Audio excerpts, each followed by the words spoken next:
Hello, hello, and welcome to Speaking About Speaking. And here I am, all on my own. And today it is just going to be me. So if you come along expecting me to be speaking to another speaker, then you're going to be disappointed, I'm afraid. It's just me. But I am going to be speaking about speaking because that's what I love to speak about. So if there is anybody out there listening and you would like to interact, then do put hello. Oh, yo, Jackie, what makes you nervous when you're, see, we're cracking into the questions straight away. Haircut. Is that me having one or do I need one? Oh dear, we've started already. So yeah, welcome.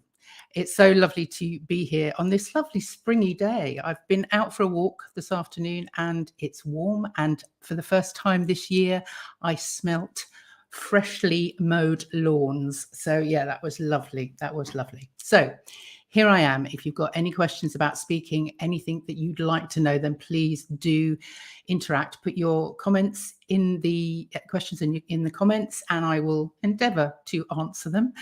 And I also have come armed myself with some questions. So if we run out, I will go through the top 12 frequently asked questions that I have here in front of me. So I will crack on. But let's start because we do have one, and I'm afraid it doesn't show your name, but this one here from LinkedIn user says, "Yo, Jackie." So I'm assuming perhaps you know who I am. What makes you nervous when you are speaking or performing? I think like everybody else, I'm no different to anybody else. I get nervous because I don't want to look a fool. And actually, I think that's at the crux of everything that we do when we're speaking to other people, especially if we don't know who they are. Then you're worried that you aren't going to be good enough. You're going to disappoint them. You're going to show up in a way that doesn't do you any favors. Maybe if you're actually in a work environment, then yeah, that's what makes me nervous too. And so if I have anything to say, I do make sure that I'm as prepared as I can be, because actually, you know everything that you need to say. When we're talking in a social situation, we improvise, we make it up as we go along. We open our mouths and we never know what's going to come back to us. But when you're in a situation where you are expected to speak, you're expected to have knowledge, you are expected to entertain and impart the knowledge that you have, then yeah, we all get a little bit nervous. So that's what makes me nervous. Thank you for that, Christoph. Thank you. Is that also you saying I've had a haircut or I need a haircut? I'm going to wait for him to reply to that one. Thank you very much for that question. Yes. So let me go then start with the questions that I've got here. And the first one, that these frequently asked questions came from a presentation that I did not so long ago. And these were the questions that I was asked. And actually, they were all so good that I've actually put them into a sort of top 12. But certainly, there's definitely a top 10 here. So I'll start with number 1. And if you are watching on the replay, if you're watching this at a later date when we're not live, then please do still ask questions. I'm very happy to come back to you and answer any questions that you have. So the number 1 question I have on my list here is, what are the characteristics of an engaging speaker? Well, I think number 1 has got to be that they believe in their message. So if you have got a talk that you're doing, a presentation that you're making, if you don't believe what it is that you're saying, then your audience won't believe it either. So this comes back to actually knowing who you are and why you're sharing what you're sharing, which sometimes is difficult if you're in a work situation because you are being expected to maybe speak somebody else's words. Perhaps somebody else has written that presentation for you. And then I know from being an actor, that's basically what you do as an actor. Somebody else gives you the words and you read them out, and somehow your audience has to believe that you are the person speaking those words for the very first time. And it's the same thing when you step in front of your audience for a presentation or a talk. You have to believe what you're saying. So that's not just about putting, and I'll come on to PowerPoints later, but that's not just about putting a PowerPoint together and reading the bullet points. It's about really engaging with your subject. It's really about knowing who your audience is and sharing a message that you know will benefit them. So it's really, really about believing what it is that you're saying. And another part of that is also, again, knowing who the audience is. So do your research, find out why they're there, why they should care. And you'll find that the best and most engaging speakers are the ones that know who it is that they're talking to and why they are there to listen. And then the other thing maybe comes down to tone of voice. And that's very much where knowing your audience helps again, is knowing what your message is. Is it something that you need to be passionate about? Is it something that you want to inspire and engage with? All of these feelings can be come out within the tone of your voice. So this is where you can get your humor in, and humility, and all of those lovely words that really describe how you make your audience feel with the tone of your voice.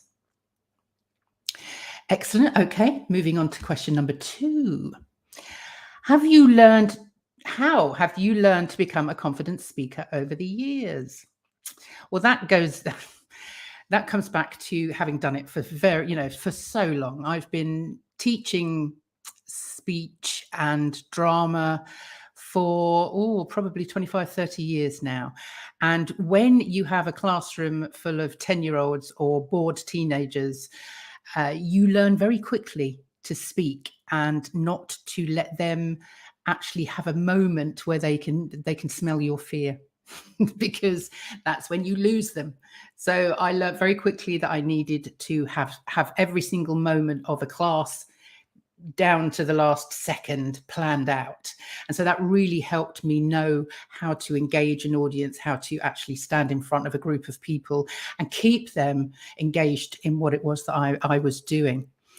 And I know that from the practice that I did as an actor, that if I had a monologue, especially if I was learning for, a monologue for an audition piece, then I knew the more that I did it, the more that I practiced, that I would get excited about sharing it with an audience. So I knew that I would get excited about stepping on the stage in front of an audience and sharing all the hard work that I'd done.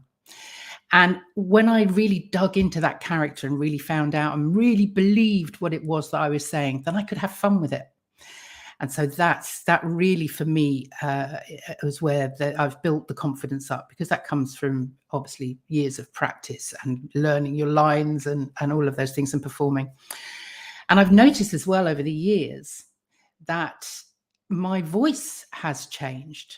When I listen back now to, not that there's many recordings of me, obviously I was on the stage mainly, so there wasn't a lot of recordings of my voice, but I can feel it myself. My voice has dropped. There's more resonance when I speak now, and I can hear that myself.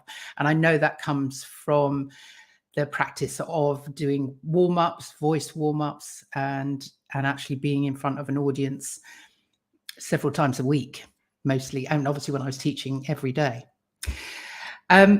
That's that question. Anybody else got anything in the comments that they'd like to ask before I move on? Oh, sorry. Thank you, Christoph. I have had a haircut. Thank you. So let's move on to my question number 4. How do you prevent coming across as a garbled mess when giving a talk? Oh, I've skipped number 3. Okay, I'll go back to number 3. Number 3, should we come across as knowing everything and be very serious in our presentations? Well, we all want to fit in, and we want to be seen as an expert in our field. So that sometimes means, especially in a work situation, that we start talking gobbledygook, or we talk in acronyms and use jargon that actually your audience probably don't understand or really care about. So what's really, really important is not so much about being serious and being the person that you think you are expected to be, but it's really about turning up as you, being your authentic self, being somebody that is relatable. And so if you're talking, unless you're talking to a room full of other people that speak your language, speak in that jargon, use those acronyms, then it's best really to speak as yourself, to be yourself. Come into that space with your own personality, with your own set of words, set of language, because that way you're then relatable. And going over to the comments, how do you deal with interruptions to a presentation?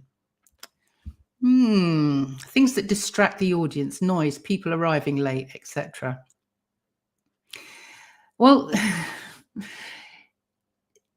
you've just reminded me there of a time when, I got heckled in the middle of a play from somebody in the audience, and it was very difficult not to stop there and then and actually address the person that was speaking to. And I assume perhaps if you were doing a stand-up or a presentation, then that's easier to do. I didn't want to come out of character, answer the person in the audience, and then get back into character. That would have broken the flow, broken the illusion to the rest of the audience that we were actually in this situation. So I left that one. If you're in a speaking situation where you're doing a talk or a presentation and something happens, acknowledge it. Don't think, I just have to pretend that hasn't happened. If somebody gets up in the front row and walks across the front of you and out of the room, then maybe just take a moment. You don't have to be rude. Certainly don't heckle them, but just acknowledge that it's happened. Smile. And it's a human moment. Take it as a human moment. And that's then the audience will take it in that way too. If you get embarrassed or it makes you uncomfortable, then that's what your audience will mirror that too. So the more uncomfortable you feel about something, a distraction, the more the audience will feel uncomfortable too. So they will mirror you. So if you get distracted, if something happens, then go with it. Don't try to gloss over it and pretend it didn't happen at all, but just include it as part of life's rich tapestry. So hopefully that has answered that question. Thank you very much, Christoph. So now I will go on to question number 4, which is, how do you prevent coming across as a garbled mess when giving a talk? A garbled mess. This, I think, comes down to my 3 Bs. And the 3 Bs are breathe, believe, and be prepared. So breathe is making sure that before you go into a space, you don't go in flustered, you don't go in hyperventilating, you don't get that nervous. You learn to breathe before you step into that space. So you take your time for yourself. You do some box breathing, where you breathe in for 4, hold for 4, breathe out for 4, hold for 4, breathe in for 4. And you use, there's lots of breathing techniques out there to really kind of bring you into focus and regulate your nervous system. So if you can find one of these breathing exercises, make sure you do that before you step into a space. It will calm your nerves and it will just get you back into focus. You're never going to get rid of those nerves, so don't try to. Embrace them. The feeling of nervousness and the feeling of excitement is the same feeling in your stomach. It's like that butterflies and that churning in your stomach. So see your nervousness as excitement and embrace it, because that's where your power is. Believe goes back to what I was saying before, is you really need to believe what it is that you're saying. Really believe your message, because if you don't believe it, your audience won't either. And that is something I learned from my acting days as well, is that if I step on stage as a character that is completely alien to me as a personality, to me as a person, then if I step on the stage as me playing that character, then the audience will know that. They'll just say, hey, here's Jackie, she's playing that serial killer. But if I believe I'm that serial killer and I step on that stage and become that serial killer for that hour and a half or whatever, then the audience will believe that. And it's the same with any talk or presentation, is to make sure that you have that real belief and know your stuff and know what it is that you're talking about. Because if you believe it and it's in your heart and in your soul, then your audience will believe it as well. And the third B, be prepared. And that's, I mean, there's no getting away from it. This is where you have to practice, and practice again. So once you've got your talk sorted, once you're happy with the way that it's actually structured, don't memorize it. Don't memorize it as a script, because that's the way of a complete and utter mess. You'll forget, you'll trip over one word and the whole thing goes out of the window. What you need to do is find that flow of your talk and know how that flow goes, how you're going to take your audience from the beginning through the journey of what it is that you need to say to them and get them to the end with a flourish. And if you have visuals or pictures in your head or a mind map of how that journey goes, that's what you need to practice. So follow that through, say it out loud, record yourself doing it, and more importantly than not, step in front of a real human being, preferably somebody that loves you, somebody that can give you some constructive feedback.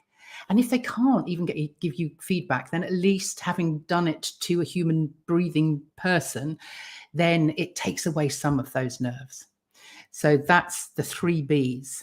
And I do have a link to a free PDF, a little booklet that I wrote called How to Impact, Influence and Inspire Your Audience. And that's a free download. And I'll put the link to that in the comments. So yeah, that for me is how you stop yourself being a garbled mess, is really practice. Okay, let me have a look. I've got a question here from Dolly Wogan. Hello, Dolly. How do you get over a panic and nervousness when meeting people? So this is in a social situation. So again, this is it comes back to knowing and being comfortable with yourself, being aware that actually you are enough. You have enough personality, you have enough knowledge, you can make it up as you go along. Nothing bad is going to happen when you are confronted with a person that you don't know and they start talking to you. You just react. And again, that comes back to acting. React. So somebody speaks to you, you listen, and that's what's really important too, is that rather than speaking for the sake of speaking, and I can't remember what the saying is, you speak to be understood, or do you speak to speak, or I can't remember, or do you speak to understand? I can't remember how that goes, but it is basically, if somebody speaks to you, then you listen to what they say and then react, and then you can't go wrong.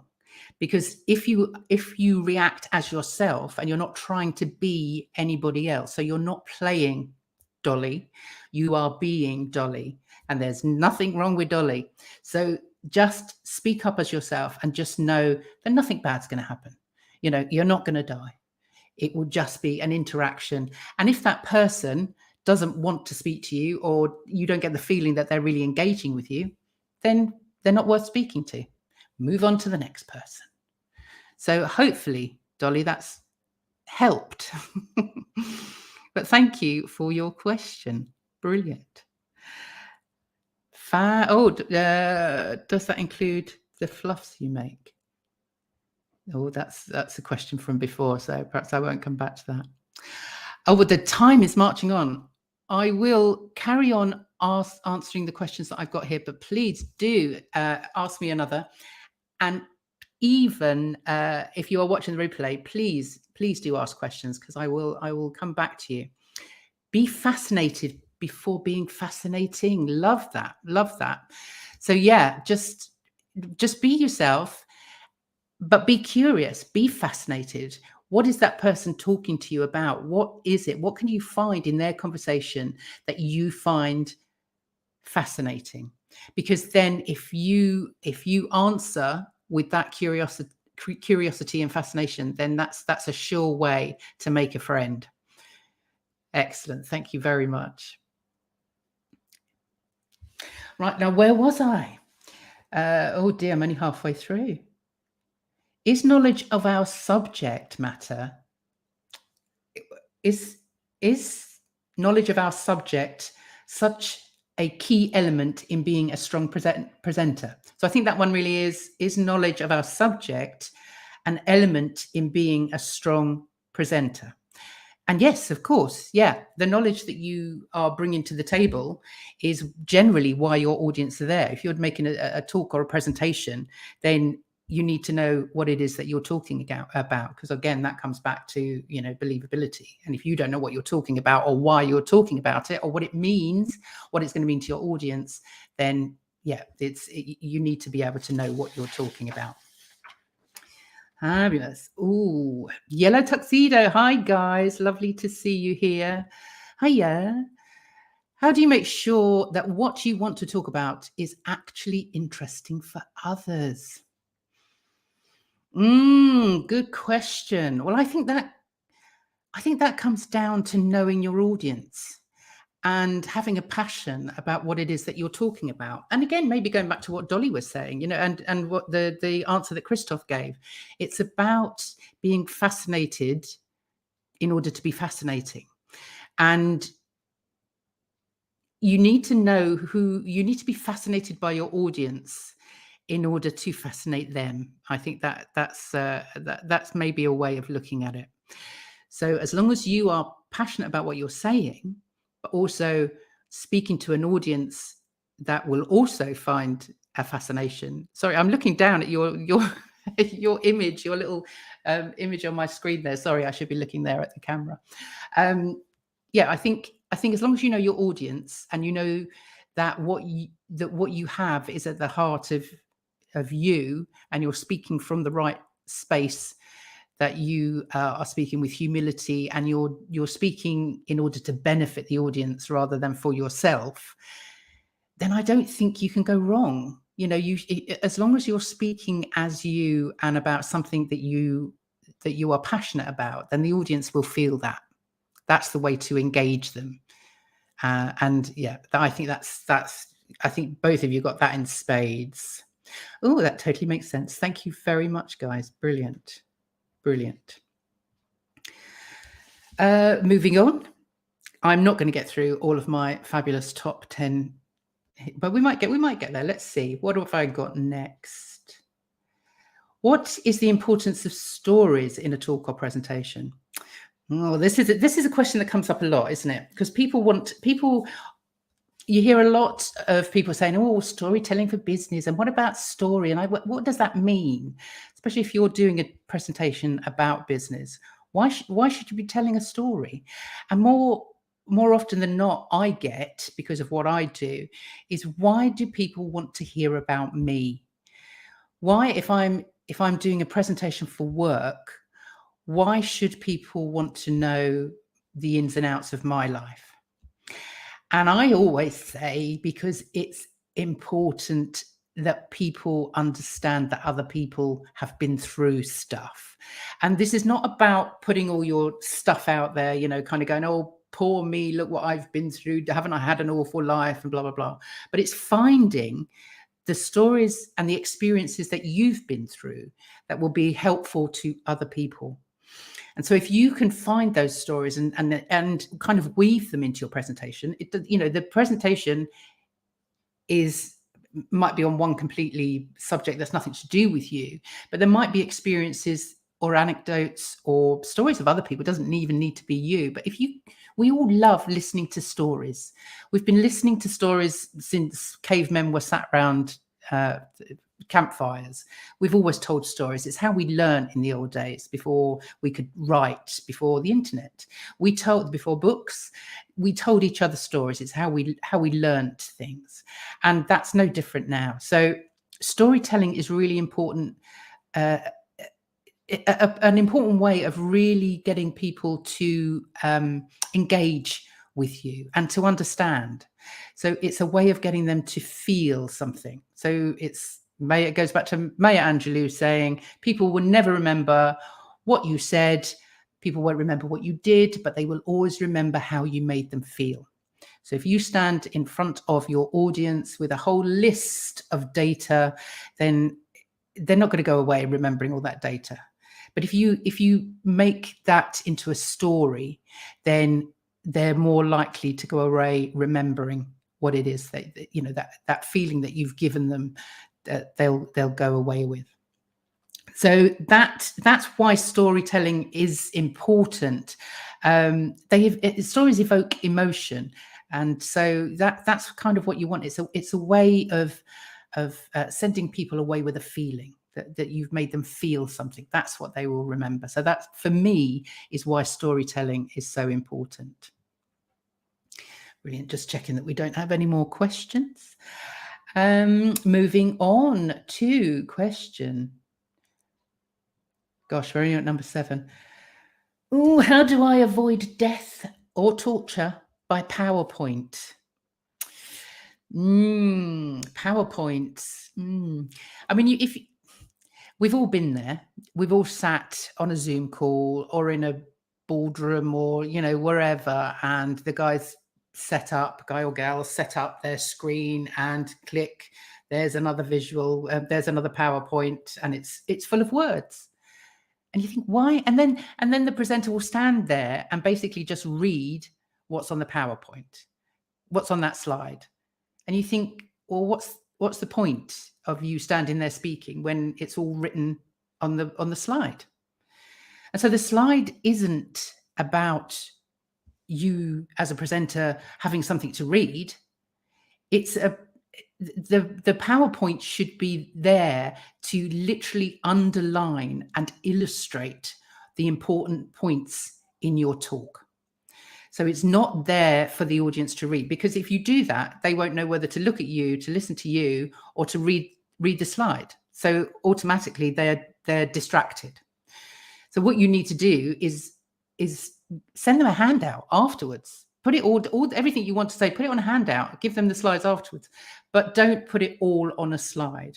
So you stand there as a presenter, you do the presentation, you tell the stories, you give the data, and every time there's a bullet point moment in what it is that you're saying, every time there's something that you really want to underline within your presentation, make that the slide. And that can be a visual, it can be one line. I'm not saying don't put writing on your slides, especially if you're doing something informative. Sometimes people do need some information, but don't put the whole of your presentation on slides. That's when people just drop off, because they are distracted. They don't know whether to look at you or the slide, so they switch off. So make sure that your slides are only there to illustrate a point that you're trying to make. Thank you. And moving swiftly on. Oh, look, we've got 2 minutes left. Okay, I've got time for one more question. If there's no more questions in the comments, then I will head over to, there we go. So we've got one more here from Christoph. You should lead your presentations, not rely on the slides to do it. Absolutely agree with that, Christoph. You are the leader. You are the one that's out there talking, and the slides literally should just be a guide through. Fabulous, thank you. Moving swiftly on to what lets people down when they're presenting. What lets people down when they're presenting? I think it comes back to the 3 Bs. So they haven't regulated their breathing. So they come out and they are nervous and they run out of breath, or their adrenaline is too high, and so they are kind of jumbling, going too fast. So they need to control their breath more. They don't believe what they're saying. They're just going through the motions of relaying a message that somebody else has written. So they don't actually, they're not engaged in their own talk, and they don't know who their audience is. So they haven't done any research. They don't know who they're talking to. They have no idea whether their audience is going to be receptive to what it is that they're saying. So that's really, really important. And then being prepared. It's just knowing that that you have practiced enough, that if there are those distractions, if somebody gets up and leaves, if there is a large noise goes off, that you are not thrown or distracted. So you haven't got a script in your head, but you've got that journey. You know where your talk needs to go. You've got your visuals behind you that will lead you through, that will take you through the journey of your presentation. And that's how you keep it on track. So yes, you need to breathe, you need to believe, and you need to be prepared. So on that note, I'm going to finish off with the questions there, but I just want to show you, or I have got, now this is probably not going to help, but this, if you go to my website, which is powertospeak.co.uk, and go into the blogs, you will find this blog called How Do You Impact, Influence and Inspire Your Audience? And if you go into and read that blog, in there is the downloadable link to the 3 Bs, which is the little e-booklet that I put together on how to influence, impact and inspire your audience, or the other way around. And the other thing, quickly before we go, that I wanted to talk about is the fact that I have this coming up. This is the Speak Like a Speaker Club. So this is an in-person club, an opportunity for a group of people to get together in a room and kind of show each other their talks, speak out in front of an audience for that very reason of just getting that practice in, getting the feedback, working out how their talk needs to go, whether it's engaging, whether it's interesting. So this first Speak Like a Speaker Club event is in Southbourne. So if you are close to the South Coast, it's on the 16th of March in Southbourne at the Brewhouse and Kitchen Pub. And we are meeting at 6:30-ish to start at 7. So we'll start at 7. There'll be sort of 20 minutes or so of exercises, tips and techniques from me before we go into a bit of an open mic session where people will get a chance to stand up and speak what it is that they want to say. So if you want to come along with a presentation, a talk, an audition piece, a stand-up set, completely up to you. You get an opportunity just to sound it out, to put it out there. If you've got any ideas that you want to share with the audience, then you can do that. So the first one is March the 16th at the Brewhouse and Kitchen in Southbourne. £15 for the event. It will be a monthly event, but I'm going to see how this one goes, and then I'll schedule in the ones going forward. But that's it, half an hour. I didn't think I was going to be able to do that without running out of things to say, but actually I quite like talking. Fabulous. Brilliant. So Alan from Yellow Tuxedo is signed up. I'm very excited. Brilliant. Thank you very much for that. I'm just going to put this up here. I always aim to balance my breathing before presenting, even when jumping on a Zoom to present. The stress for me comes when I feel the return is potentially greater. Yeah, absolutely. It is that, we are nervous a lot of the time because we care about what it is that we're saying and who we're speaking to. And that's where a lot of the nerves comes. And if you don't feel nervous, then I would worry about it, because it means that you don't care, or there's not I want to say skin in the game, but that's a horrible phrase, but you know what I mean. Oh, well, thank you so much for being here. I have run over time. I apologize, but I will end the broadcast now. If you want to catch up with the replay, it will be out there from sort of nowish.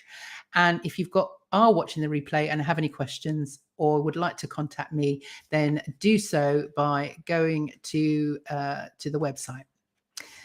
So thank you very much for being here. Thank you for your questions. And I will see you now in about 3 weeks' time. And I'm back in 3 weeks' time with me and a speaking guest. So I look forward to seeing you then.